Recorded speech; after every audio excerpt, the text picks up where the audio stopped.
दोस्तों आज हम एक्सप्लेन करने वाले हैं 2025 की लेटेस्ट मूवी का नाम है हेड ऑफ स्टेट। ये एक एक्शन मूवी है। इसमें जॉन सीना और इद्रिस एल्बा इन दोनों का डुएट देखने को मिलेगा, जहाँ कुछ अनजान लोग इनकी जान के पीछे पड़े हुए थे।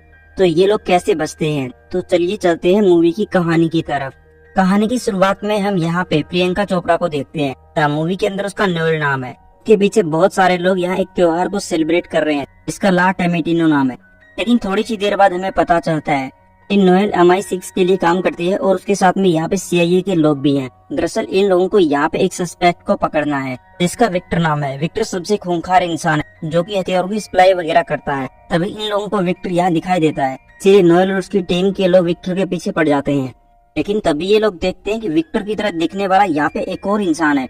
लेकिन बाद में एक और इंसान और नजर आ जाता है। इस तरह से विक्टर की तरह दिखने वाले यहाँ पे कम से कम 3-4 लोग दिखाई देते हैं। नोएल MI6 और CIA वालों को बोलती है कि चाहे कुछ भी हो जाए हमें इन 3-4 को पकड़ना होगा। ये भीड़ के बीच में एक वैन भी आ जाती है। नोएल को पता चल जाता है कि ये बहुत अजीब चीज है, यानी कि इतनी भीड़ के अंदर वैन का आना। MI6 की एक टीम दूसरी वैन के अंदर थी, CCTV फुटेज के ऊपर ध्यान रख रही थी। लेकिन तभी दूसरी वैन के अंदर कुछ लोग आते हैं। वो यहाँ पे आते ही CIA और MI6 वालों के ऊपर गोली चलाना शुरू कर देते हैं। काफी देर तक ये लड़ाई चलती रहती है और फाइनली किसी तरह करके वो सभी लोगों को खत्म कर देते हैं। और जो MI6 की वैन थी उसके अंदर जाके बहुत सारे डेटा को कॉपी कर लेते हैं। नोएल इन लोगों को रोकने के लिए आती है, लेकिन वो लोग नोएल को भी गोली मार देते हैं। नोएल वहीं पे गिर जाती है और अपनी गाड़ी को लेके वो लोग निकल जाते हैं। अब नोएल मर चुकी है या जिंदा है ये चीज हमें आगे पता चलेगी। हम इंग्लैंड के प्राइम मिनिस्टर को देखते हैं जिसका सैम नाम है, जो एक जगह पे सोया हुआ था। वो यहाँ टीवी चलाकर देखता है तो टीवी के ऊपर अमेरिकी प्रेसिडेंट विल की ही न्यूज चल रही थी। जहाँ पहले अमेरिकी प्रेसिडेंट फिल्मों में काम करता था, लेकिन अब वो एक प्रेसिडेंट बन चुका है और दूसरों को हंसाने का भी काम करता है। और सैम और विल की एक मीटिंग होने वाली है। ये दोनों देश मिलके बहुत सारी चीजों के ऊपर हस्ताक्षर करने वाले थे। लेकिन विल को ये पता चल जाता है कि स्पेन के अंदर जो हमारे MI6 के लोग गए हुए थे उनका मिशन कामयाब नहीं रहा। बहुत सारे लोग मारे जा चुके हैं। बाद में हम विल को देखते हैं जो यहाँ पे बहुत ज्यादा खुश नजर आ रहा है क्योंकि वो प्रेसिडेंट बन चुका है। उसकी पत्नी और बच्चे भी हैं। उसकी एक असिस्टेंट भी है जिसका ब्रेडसो नाम है। विल को ये कहा जाता है कि सैम के साथ में अच्छे से पेश आना क्योंकि पिछली बार तुम दोनों के बीच में बहस हो गई थी। विल कहता है कि अब की बार ऐसा कुछ भी नहीं होगा। तभी दोनों इंसान यहाँ एक जगह पे मिलते हैं। विल जो कि फनी है, जो सैम है वो मुद्दों को सीरियसली लेता है। तो ये दोनों एक दूसरे को कहने लग जाते हैं कि स्पेन के अंदर जो काम हुआ है उसके ऊपर हमें चुप रहना है, बाकी चीजों को बातों बातों में घुमा देना है। इस बात से सहमत होकर ये दोनों प्रेस कॉन्फ्रेंस करते हैं। काफी सारे मीडिया के लोग यहाँ पे आए हुए थे। कुछ लोग यहाँ पे विल से उसकी फिल्मों के बारे में पूछते हैं और कुछ लोग यहाँ सैम से सवाल करते हैं। लेकिन एक रिपोर्टर इनमें से वो यहाँ पे स्पेन के बारे में जानकारी मांग लेता है। इन दोनों के पास में इस चीज का कोई जवाब नहीं था। विल कहता है कि हमारा मिशन नाकाम रहा, लेकिन सैम बात को घुमा देता है। वो कहता है कि अभी नाकाम नहीं रहा, अभी भी हम कातिलों को पकड़ने में लगे हुए हैं। इसी बात को लेकर इन दोनों में बहस हो जाती है। ये दोनों एक कमरे में आ जाते हैं और वहाँ पे बहस करने लग जाते हैं। सैम विल को बोलने लग जाता है कि तुम बस फिल्मों में एक्टर रहे हो, तुम्हें असली स्पीच का नहीं पता। कमरे के अंदर भी काफी मुद्दों पे ये बहस ही करने लग जाते हैं। इन दोनों के असिस्टेंट इनके पास में है, जो इन दोनों को ये बोलने लग जाते हैं कि आप लोग बहस मत कीजिए, नहीं तो देश की छवि खराब हो जाएगी। अमेरिकी एयरफोर्स विमान आया हुआ है, दोनों उसमें जाके बैठ जाइए, इंडिया के सामने तस्वीरें खिंचवाइए। लोगों को ये लगेगा कि आप भी पुलिस वालों की मदद कर रहे हैं, तो कहीं एक जगह बैठ के अच्छी चाय पीजिए। इस चीज के लिए ये दोनों सहमत हो जाते हैं और ये दोनों अमेरिका के एयरफोर्स 1 विमान में शामिल हो जाते हैं। दोनों तस्वीरें खिंचाते हैं और यहाँ विमान के अंदर पहुँच जाते हैं। हम विक्टर को देखते हैं जो फ्रांस के अंदर है। वो यहाँ पे अपने स्नाइपर को डांट रहा है कि तुमने उन लोगों को क्यों नहीं मारा, उनमें से एक न्यूर नाम की लड़की अभी भी जिंदा है, आखिर तुम कर क्या रहे थे। और वो अपने स्नाइपर को पीट पीट के मार देता है। यहाँ पे एक हैकर भी है जिसका हेमंड नाम है और विक्टर उसी से अपने सारे काम करवा रहा है। विल और सैम भी एयरफोर्स 1 विमान में हैं। वो दोनों यहाँ पे बहुत सारी बातें करने लग जाते हैं। विल तो अपनी सेके बगाड़ने में लगा हुआ है। वो कहने लग जाता है कि मैं कितना ज्यादा ताकतवर हूँ, मैं फिल्मों में भी काम कर चुका हूँ और तुम्हें आता ही क्या है। सैम भी बोलने लग जाता है कि मैं यहाँ तक अपनी मेहनत पे पहुँचा हूँ। यहाँ तक पहुँचने के लिए मैंने तुम्हारी तरह कोई अंडरवियर नहीं बेचे, मैंने 2-2 जॉब करके यूनिवर्सिटी की पढ़ाई कंप्लीट की थी, मैं तो बस ये प्रेसिडेंट का पोस्ट ऐसे ही मिल गया। इसी बात को लेके इन दोनों में फिर से बहस हो जाती है। इसी विमान के अंदर हम एक शेफ को भी देखते हैं। वो यहाँ पे सिक्योरिटी वालों को मार देता है और उन्हें मार के इस विमान की लोकेशन अपने दोस्तों के पास में भेज देता है।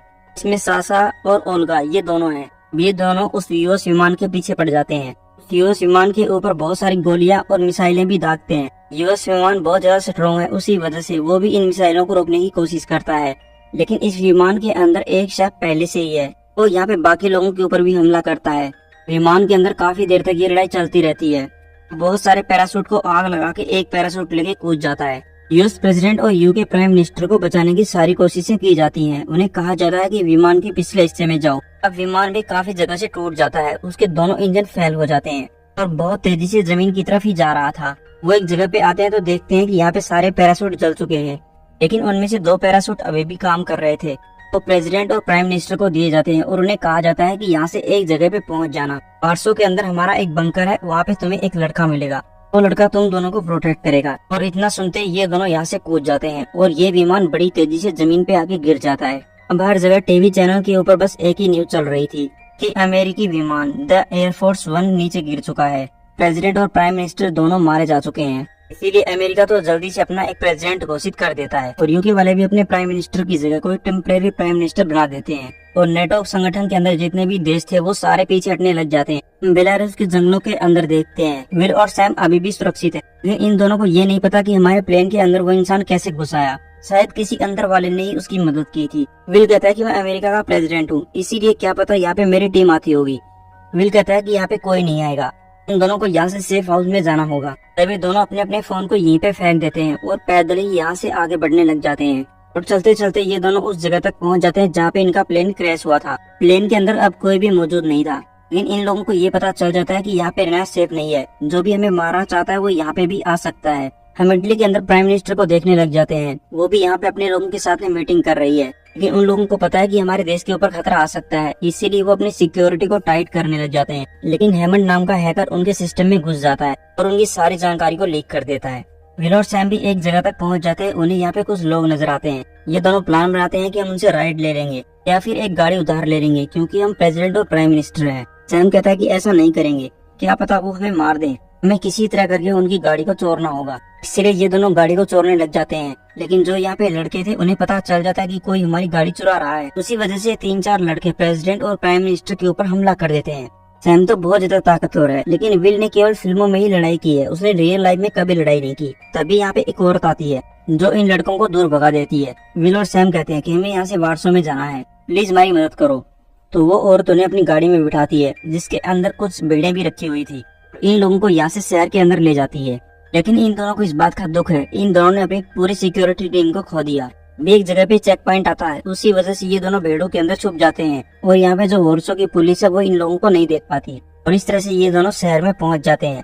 लेकिन जो औरत गाड़ी चला के लेके आई है वो इन दोनों को पहचानती है, लेकिन वो इस बारे में किसी को नहीं कहती। ये दोनों यहाँ से उस सेफ बंकर में चले जाते हैं। इस सेफ बंकर के अंदर मार्टिन नाम का लड़का पहले था, वो इन दोनों को अंदर लेके आता है। लेकिन यहाँ पे जो सीसीटीवी कैमरे लगे थे उसी वजह से हेमंड नाम का हैकर इन सीसीटीवी कैमरा को भी हैक कर लेता है, क्योंकि उसने अभी भी पूरे नेटो देशों के सिस्टम को हैक किया है। इसीलिए उसे पता चल जाता है कि वो दोनों एक जगह पे गए हुए हैं। इसीलिए विक्टर अपने लोगों, इसमें सासा और ओल्गा भी हैं, उन लोगों को उस जगह पे भेज देता है। अब सैम और विल यहाँ पे आते हैं। मार्टी उन्हें बताता है कि नेटो देशों के सारे डेटा को किसी ने हैक कर लिया और वहाँ असेंबली के अंदर एक धमाका भी हुआ है। वे दोनों यहाँ पे आके थोड़ा बहुत खाना भी खाते हैं। विल कहता है कि हमें यहाँ से असेंबली में कॉल करके ये बता देना चाहिए कि हम लोग जिंदा हैं, लेकिन सैम कहता है कि ऐसा मत करना। अगर किसी को ये पता चल गया कि हम जिंदा हैं तो वो लोग यहाँ पे हमें मारने के लिए आ सकते हैं। हमें पहले ये पता लगाना होगा कि हमारी जानकारी लीक किसने की है। लेकिन तभी यहीं पर ओल्गा और सासा अपने लोगों के साथ में आ जाते हैं। ये चीज मार्टी भी देख लेता है, वो इन दोनों को भागने का तरीका बता देता है और खुद सासा और ओल्गा के लोगों को रोकने लग जाता है। जहाँ वो अकेला ही बहुत सारे लोगों को तो मार देता है, लेकिन जब उसकी गोलियां खत्म हो जाती हैं तब सासा उसे गोली मार देता है।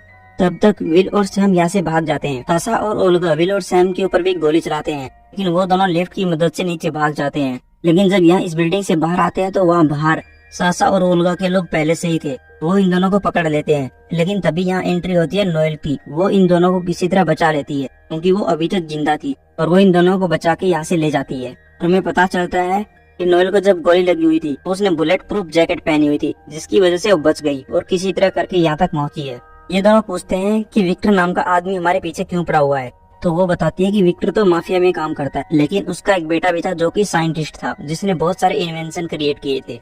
और विक्टर का बेटा एक जगह छुप के काम करने लगा था, वो कुछ नई चीजों के ऊपर काम कर रहा था और हमें लगा कि वो न्यूक्लियर वेपन बना रहा है। इसीलिए नेटो के सारे देशों ने मिलकर उस जगह के ऊपर हमला कर दिया, तो उसी वजह से उसका बेटा मारा गया। अब विक्टर को इस बात का दुख भी हुआ और गुस्सा भी आया। इसीलिए वो सभी नेटो देशों के पीछे पड़ा हुआ है और उन्हें खत्म करना चाहता है। लेकिन इन दोनों को अभी भी ये नहीं पता कि आखिर हमारी जानकारी लीक किसने की। ये अंदर का था, उसी वजह से वो सैफ प्लेन के अंदर आ पाया। विल सैम को बोलने लग जाता है कि शायद तुम्हारा असिस्टेंट इसमें शामिल हो सकता है, लेकिन सैम कहता है कि नहीं, मैं उसके ऊपर विश्वास करता हूँ। शायद तुम्हारी असिस्टेंट ब्रैडशो वो इसमें शामिल हो सकती है। नियोल अब यहाँ पे इन लोगों को कहने लग जाती है कि तुम दोनों मेरे पैकेज हो और मैं तुम दोनों को उस जगह पहुंचाऊंगी जहाँ पे नेटो का समिट हो रहा है। इसीलिए ये तीनों यहाँ से एक ट्रेन को पकड़ लेते हैं। अब हेमंड को ये बात पता चल जाती है कि विल और सैम को एक जगह पे देखा गया था, इसलिए वो ये जानकारी किसी को नहीं बताता। अब ट्रेन के अंदर भी सैम और नोएल के बीच में बातें होती हैं। हमें पता चलता है कि ये दोनों पहले एक दूसरे से प्यार किया करते थे और किसी वजह से अलग हो गए और ये दोनों काफी टाइम बाद मिले हैं। सैम बताता है कि मैं आज भी तुम्हें मिस करता हूँ। नोएल कहती है कि ये सब बातें करने का टाइम सही नहीं है। लेकिन तभी इसी ट्रेन के अंदर हेमंड पहुंच जाता है। हेमंड कहने लग जाता है कि तुम दोनों की जान खतरे में है। रेलवे स्टेशन के ऊपर विक्टर की पूरी आर्मी तुम्हारा इंतजार कर रही है। मैं तुम दोनों की जान बचाना चाहता था, इसी वजह से यहाँ पे आया हूँ। कुछ भी हो जाए इस ट्रेन से कूद जाओ। कोई अंदर का इंसान है जो तुम्हारी जानकारी बाहर तक फैला रहा है। अगर तुम्हें उसके बारे में पता करना है तो तुम्हें मेरे कंप्यूटर तक पहुँचना होगा। वो इनके हाथ के ऊपर उस लोकेशन को लिख देता है। इतना बोल के वो मर जाता है। इसीलिए ये तीनों अब चलती हुई ट्रेन के अंदर से कूद जाते हैं। इटली की जो प्राइम मिनिस्टर है उसके साथ में नेटो देशों की मीटिंग हो रही है, लेकिन नेटो देश अब धीरे धीरे करके पीछे हटने लग जाते हैं। ये लोग एक गाड़ी को चुराते हैं और यहाँ से क्रोशिया में पहुंच जाते हैं। उसी जगह पे आती है जहाँ पे हेमंड ने मरने से पहले एड्रेस दिया था। इस बिल्डिंग के अंदर इन लोगों को यहाँ पे एक वोल्ट नजर आती है, लेकिन तभी इन लोगों को पता चल जाता है कि विक्टर के आदमी यहाँ भी आ चुके हैं, जिसमें ओल्गा और सासा ये दोनों हैं और बहुत सारे उसके हथियारबंद आदमी। इसीलिए ये दोनों जल्दी से उस कंप्यूटर को ओपन करने लग जाते हैं और उसके अंदर ये देखने लग जाते हैं कि आखिर हमारी जानकारी लीक कौन कर रहा है। एक नाम निकल के सामने आता है ब्रैडशो, जो कि विल की असिस्टेंट है। इसीलिए उसे पता चल जाता है कि ब्रैडशो मुझे धोखा दे रही है। लेकिन तब तक हथियारबंद लोग ऊपर आने लग जाते हैं। अकेला सैम उन लोगों को रोकने की कोशिश कर रहा है, उनके ऊपर बहुत सारे बॉम्ब गिरा देता है। इसीलिए कुछ टाइम तक तो वो लोग रुक जाते हैं। लेकिन तभी यहीं पे विक्टर भी पहुंच जाता है, जो हेलीकॉप्टर लेके आया है, और वो किसी तरह करके जिस वोल्ट के अंदर विल और नियोल ये दोनों थे, उस वोल्ट को ही वो लटका के ले जाता है और मिसाइल के जरिए सैम के ऊपर भी हमला कर देता है। तो जल्दी से नोएल और विल ये दोनों किसी तरह करके एक बिल्डिंग के ऊपर कूद जाते हैं। लेकिन इन्हें इस बात का दुख है कि हम सैम को नहीं बचा पाए, शायद वो मारा जा चुका है। तभी दोनों यहाँ से एक बोट को चुराते हैं और आगे चले जाते हैं। विल पूछने लग जाता है कि तुम दोनों के बीच में क्या हुआ था। नोएल बताने लग जाती है कि हम दोनों एक दूसरे से प्यार करते थे, लेकिन फिर हम दोनों किसी वजह से अलग हो गए और मैं सैम से अब इतने दिन बाद मिली थी, लेकिन अब भी मैं सैम को नहीं बचा पाई। और सुबह तक ये एक पोर्ट पे पहुंच जाते हैं। विल यहाँ से मैडम प्रेसिडेंट कर को फोन करता है और उसे बता देता है कि मैं जिंदा हूँ और एक पोर्ट पे हूँ, तुम मेरे लिए जल्दी से यहाँ पे गाड़ी भेज दो और ब्रैडशो से बच के रहना, वो उन लोगों के साथ में मिली हुई है। तब यहाँ पे प्रेसिडेंट की गाड़ी आ जाती है, लेकिन अगले ही पल विल और नोएल इन दोनों को पता चल जाता है कि गाड़ी के अंदर तो गुंडे हैं और विक्टर के साथ में ब्रैडशो नहीं बल्कि कर्क मिली हुई है और उसी ने ये गुंडे भेजे हैं। तब गाड़ी के अंदर ही विल यहाँ इन गुंडों को मारना शुरू कर देता है और नोएल उसकी मदद कर रही थी। तब विक्टर के और भी लोग आ जाते हैं, जिसमें सासा और ओल्गा है। वो भी विल को किसी तरह करके मारना और खत्म करना चाहते हैं। तभी यहाँ पे सैम भी ट्रक लेके पहुंच जाता है, यानी कि वो अभी भी जिंदा है और वो भी बहुत सारे लोगों को मारता है। वो इनकी गाड़ी के अंदर ही आ जाता है और वो खुद गाड़ी को चलाने लग जाता है। काफी देर तक ये लोग गुंडों से भिड़ते हैं। हालांकि इनकी प्रेसिडेंट की गाड़ी है, इसीलिए ये गाड़ी बहुत ही ज्यादा सिक्योर है, गोलियों का इस गाड़ी के ऊपर कोई असर नहीं होता। सासा यहाँ आरपीजी के द्वारा भी इस गाड़ी के ऊपर हमला करता है, लेकिन ये लोग किसी तरह बच जाते हैं और यहाँ से एक असेंबली में पहुंच जाते हैं जहाँ पे नेटो देशों की मीटिंग हो रही थी और सीधा गाड़ी को असेंबली के अंदर ही घुसा देते हैं। कर्क यहाँ पे अपना अहम फैसला लेने वाली थी और ये लोग उसे बीच में जाके रोक देते हैं और कहते हैं कि अभी हम जिंदा हैं और हम हमारे फैसले खुद ले सकते हैं। लेकिन कर्क यहाँ पे विल को कहने लग जाती है कि तुम प्रेसिडेंट नहीं हो, प्रेसिडेंट मैं हूँ। लेकिन तभी यहाँ पे विक्टर पहुंच जाता है, जो कर्क को गोली मार देता है।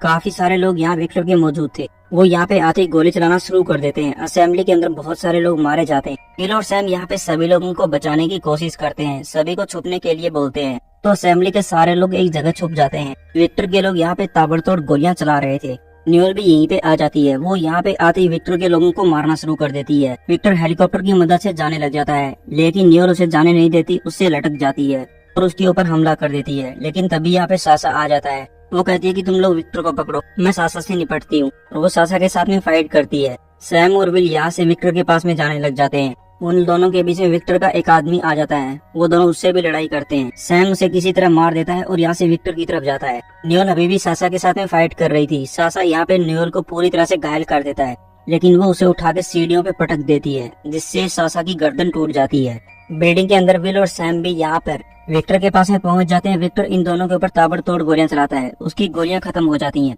तभी वो यहाँ पे एक तीर को उठा लेता है, तो इन दोनों को बोलता है कि मैं तीर मार सकता हूँ। वो दोनों कहते हैं कि तुम यहाँ से जिंदा नहीं जा पाओगे। तभी यहाँ पे विक्टर का हेलीकॉप्टर आ जाता है और विक्टर अपने हेलीकॉप्टर में बैठ के यहाँ से जाने लग जाता है। वे दोनों प्लान बनाते हैं। सैम विक्टर की तरफ भागता है और विल एक मूर्ति को उखाड़ देता है। वहीं विक्टर इस तीर को सैम को मार देता है। सैम वहीं पे घायल हो जाता है, लेकिन विल ने जो मूर्ति उखाड़ी है वो हेलीकॉप्टर के ब्लेड्स में फंसा देता है, जिससे हेलीकॉप्टर यहीं नीचे गिर जाता है और विक्टर मारा जाता है।